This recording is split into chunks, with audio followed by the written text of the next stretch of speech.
सुबह के 7 बज रहे थे। रसोई में बर्तन खनकने की आवाज गूंज रही थी।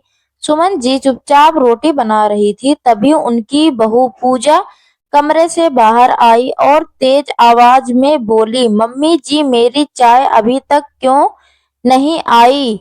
आपको पता है मुझे ऑफिस के लिए देर हो रही है। सुमन जी ने धीमी आवाज में कहा, बेटा मैं भी अभी बना देती हूँ, बस तुम्हारे पापा की दवा दे रही थी। लेकिन पूजा गुस्से में बोली, आपसे एक काम भी ढंग से नहीं होता, आखिर आप पूरे दिन करती क्या हैं?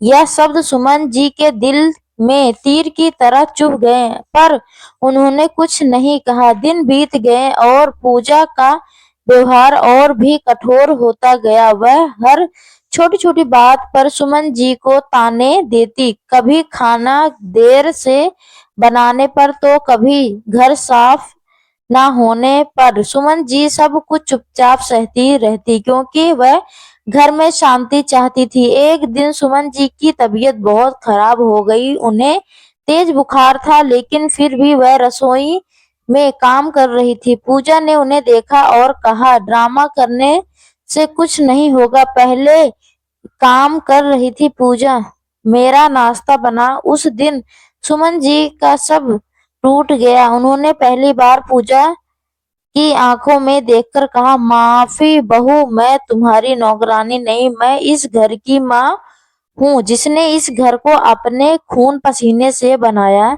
है। मैंने अपने बेटे को पहले पास बुलाकर बड़ा किया ताकि एक दिन वह सुख उन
उस दिन के बाद घर में सचमुच सुख बदलने लगा, लेकिन रिश्ते के घाव इतने गहरे थे कि उन्हें भरने में समय लगना ही था। पूजा अब हर सुबह सबसे पहले सुमन जी के कमरे में जाती, उनके लिए चाय बनाती और प्यार से पूछती, मम्मी जी आज आपकी तबीयत कैसी है? सुमन जी उसके बदले हुए व्यवहार को देखकर खुश होती है, लेकिन उनके दिल के अंदर एक डर भी पूरी तरह खत्म नहीं हुआ था। उन्हें लगता था कि कहीं यह बदलाव सिर्फ कुछ दिनों तक का ना हो। पूजा ने भी यह बात महसूस कर ली थी कि वह समझ चुकी थी कि सिर्फ माफी मांग लेना काफी नहीं होता। विश्वास वापस जीतने के लिए अपने व्यवहार से साबित करना पड़ता है। इसलिए सबने बिना कुछ कहे अपने कामों में सुमन जी का दिल जीतने की ठान ली।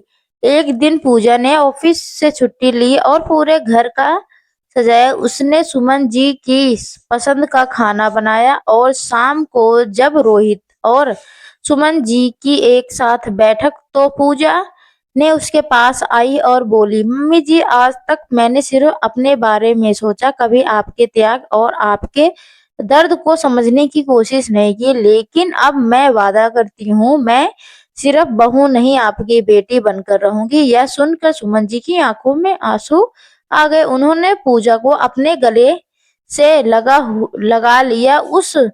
गल उस वक्त रोहित यह सब देखकर भावुक हो गए। उससे महसूस हुआ कि घर की असली खुशी पैसे या चीजों से नहीं, बल्कि रिश्ते के सम्मान और प्यार से होती है। समय बीत गया और अब वही पूजा जो कभी सुमन जी को ताना देती थी, आज उनका सबसे बड़ा सहारा बन गई थी। वह उनकी दवाइयों का ध्यान रखती, उनके पास साथ बैठकर पुरानी बातें सुनाती और हर फैसले में उनकी राय लेती। एक दिन सुमन जी ने मुस्कुराते हुए पूजा से कहा, बेटा, आज मुझे सच में ऐसा लगता है जैसे भगवान ने मुझे बहू नहीं बेटी दी है। यह सुनकर पूजा की आंखें भर आई। उसने सुमन जी का हाथ पकड़कर कहा, मम्मी जी, उस दिन अगर आपने मुझे नहीं रोका होता तो और अपने दिल की बात नहीं कही होती तो शायद मैं कभी अपनी गलती समझ ही नहीं पाती। उस दिन सुमन जी ने महसूस किया कि कभी-कभी रिश्तों को बचाने के लिए चुप रहना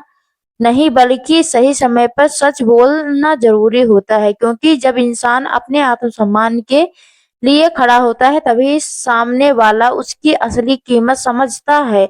अब उस घर में सिर्फ एक सास और बहू नहीं रहती थी, बल्कि एक माँ और बेटी रहती थी, जिनके बीच प्यार, सम्मान और भरोसे का रिश्ता हमेशा के लिए मजबूत हो चुका था। उस घर की दीवार अब तानों की गूंज से नहीं, बल्कि हंसी और अपनापन से गूंज।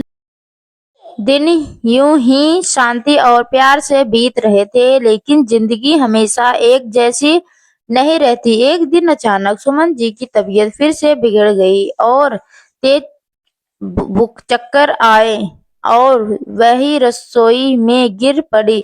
पूजा उस समय ऑफिस जाने की तैयारी कर रही थी, लेकिन जैसे उसने आवाज सुनी, वहां दौड़कर रसोई में पहुंची। उसने देखा कि सुमन जी जमीन पर गिरी हुई है और उनके चेहरे पर दर्द साफ दिखाई दे रहा था। पूजा का दिल जोर जोर से धड़कने लगा। उसने तुरंत रोहित को फोन किया और बिना एक पल गंवाए सुमन जी को अस्पताल लेकर गई। पूरे रास्ते पूजा उनके हाथ को पकड़कर बस यही कहती रही, मम्मी जी, आपको कुछ नहीं होगा, मैं आपके साथ हूँ। अस्पताल में डॉक्टर ने बताया कि कमजोरी और ज्यादा काम करने की वजह से उनकी हालत खराब हुई है और अब उन्हें पूरी तरह आराम की जरूरत है। यह सुनकर पूजा की आंखों में आंसू आ गए। उसे याद आने लगा कि कैसे उसने पहले सुमन जी से हर काम करवाया था बिना उनके दर्द को समझे हुए। उसे अपने ऊपर बहुत पछतावा हो रहा था। उसने मन ही मन फैसला किया कि अब वह सुमन जी को कभी कोई तकलीफ नहीं देने होने देगी। जब सुमन जी को होश आया तो उन्होंने देखा कि पूजा उनके पास बैठी थी। उनकी आंखों में चिंता और प्यार साफ झलक रहा था। पूजा ने उनका हाथ पकड़ा, कहा, मम्मी जी, आपने इस घर को संभाला, अब मैं आपको संभालूंगी। घर वापस आने के बाद पूजा ने सच में सब कुछ बदल दिया। वह सुबह जल्दी उठकर सारे काम खुद करती, सुमन जी को समय पर दवा देती और उनके साथ बैठकर बातें करती, ताकि उन्हें अकेलापन महसूस ना हो। अब सुमन जी की चेहरे पर एक अलग ही सुकून था। उन्होंने कभी नहीं सोचा था कि एक दिन वही बहू जो उन्हें कभी समझ नहीं पाती है, आज उनकी सबसे बड़ी ताकत बन जाएगी। एक शाम जब दोनों साथ बैठे थे, सुमन जी ने भावुक होकर कहा, बेटा, जिंदगी ने मुझे बहुत कुछ सिखाया, लेकिन सबसे बड़ी खुशियां मुझे तब मिली जब तुमने मुझे समझाया। पूजा मुस्कुराई और बोली, मम्मी जी, आपने ही तो मुझे रिश्तों को असली कीमत सिखाई है। उस दिन दोनों की आंखों में आंसू थे, लेकिन यह आंसू दर्द के नहीं थे। अब उस घर में कोई भी अकेला नहीं है, क्योंकि वहां सिर्फ एक परिवार नहीं, बल्कि एक ऐसा रिश्ता है जो समझ, सम्मान और सच्चे प्यार से जुड़ा हुआ है। और सुमन जी के दिल में अब एक ही सुकून था कि उनकी बहू अब उनकी जिम्मेदारी नहीं, बल्कि उनका सबसे बड़ा समय धीरे धीरे आगे बढ़ता गया और घर में खुशियों की रौनक फिर से लौट आई थी। अब सुमन जी पहले से ज्यादा शांत और संतुष्ट रहने लगी। पूजा उनका इतना ख्याल रखती कि उन्हें कभी किसी चीज की कमी महसूस नहीं होने देती। लेकिन एक पल शाम जब सुमन जी को बालकनी में बैठी और पुरानी यादों की खोई उनकी आंखों में सुमन ने दिन घूमने लगे। जब उनकी अपनी पति के साथ मिलकर इस घर के बनाया था, कैसे हर ईंटे में उनकी मेहनत और सपने जुड़े थे, उनकी आंखों नम हो गई। तभी पूजा वहां आई और उनके पास बैठ गई। उसने प्यार से पूछा, मम्मी जी आप क्या सोच रही हैं? सुमन जी ने हल्की मुस्कान से साथ कहा, बेटा जिंदगी के पुराने पन्ने याद आ रहे थे। कभी सोचा नहीं था कि एक दिन मैं खुद को इतना अकेला महसूस करूंगी। और फिर कभी कभी सोचा भी वह अकेलापन इतना प्यारा सहारा बन जाएगा। पूजा ने उनका हाथ पकड़ लिया और बोली, मम्मी जी अब आप कभी अकेले नहीं होंगे। आपने इस घर के लिए अपना सब कुछ दिया है, अब आपकी खुशियां हमारी जिम्मेदारी है। सुमन जी ने उसकी तरफ देखा, उनकी आंखों में गर्व और सुकून था। उसी रात रोहित ने एक पूजा से कहा, आज मैं तुम पर गर्व करता हूँ। तुमने सिर्फ एक बहू नहीं बल्कि एक सच्ची बेटी होने का फर्ज निभाया है। यह सुनकर पूजा की आंखों में खुशी के आंसू आ गए। उसे लगा जैसे आज उसे जिंदगी का सबसे बड़ा सम्मान मिला है। कुछ दिनों बाद पूजा ने एक और फैसला लिया।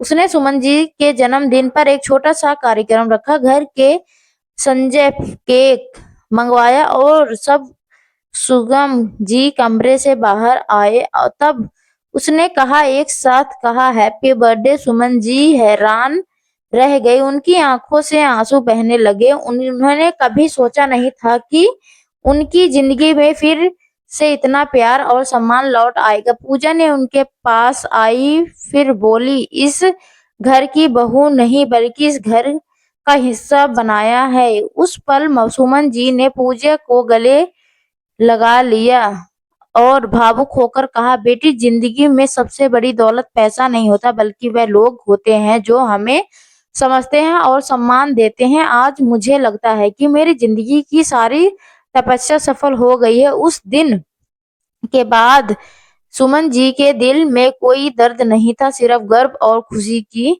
थी। अब उनका घर सच में एक परिवार बन चुका था, जहाँ कोई सास या बहू नहीं थी बल्कि सिर्फ एक माँ और बेटी थी, जिनका रिश्ता प्यार, सम्मान और विश्वास की मजबूत नींव पर खड़ा था। और सुमन जी हर दिन भगवान का धन्यवाद करती कि उन्हें आखिरकार वह सम्मान और प्यार मिल गया जिसकी वह हमेशा कदरदान। तो दोस्तों आपको यह कहानी कैसी लगी कमेंट करके जरूर बताइएगा। अगर आपको यह कहानी पसंद आई हो तो इसे लाइक करें और अपने दोस्तों के साथ शेयर करें। आगे भी ऐसी रोमांचक कहानी के लिए हमारे चैनल सब्सक्राइब करें और बेल आइकन दबाना ना भूलें ताकि आप हमारी कोई भी कहानी मिस न करें। धन्यवाद दोस्तों, आपका दिन अच्छा हो।